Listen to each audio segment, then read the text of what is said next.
nothing seems to be visible in this. On a day chart, nothing seems visible.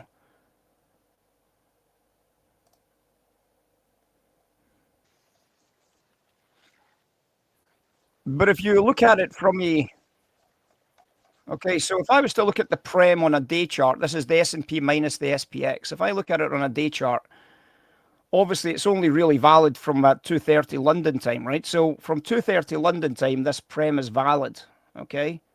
2:30 London time.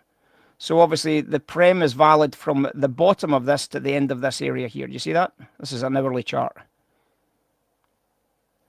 So realistically, that's the Prem, right? It's nothing else. It's not the upside or downside, because the upside or the downside is just the S&P. That's the Prem there, right? And you can see that if that's the Prem there, that's the Prem there as well. That's the Prem, right? But obviously you might be saying, I don't understand. This is just the S&P then, isn't it? That's just the S&P you're looking at. You're right. It is just the S&P you're looking at, because this is the S&P minus the SPX. If the SPX isn't open, then it's just the S&P on its own, right? But obviously, if I now zoom out from this chart, you'll see what the Prem does, right? Zooming out, ready? A lot of people don't know this, but let's take a zoom out and we'll see what happens.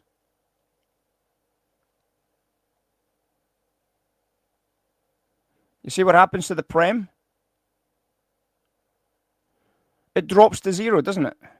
It always drops to zero.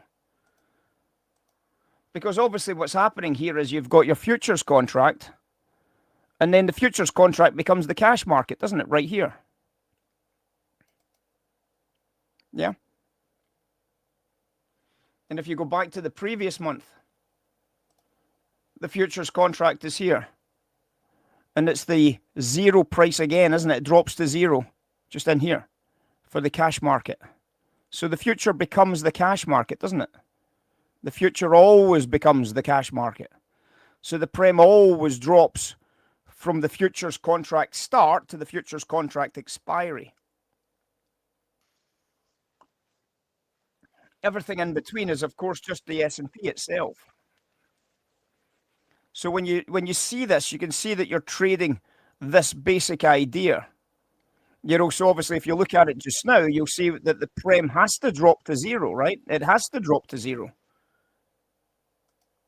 There is no choice. There is nothing else that can happen. It has to drop to zero, because ultimately it has to come down to the 0 point. And obviously that's going to be the line that you're going to draw out through to the contract expiry, during March, right? So you're going to draw that line out to contract expiry during March. Because this is S&P minus SPX, it doesn't see contract expiry for you, but obviously you're just drawing it out till you hit the 0 point in March itself, right? So obviously this is what it's going to do. It's going to drop down this line till it gets to the 0 point.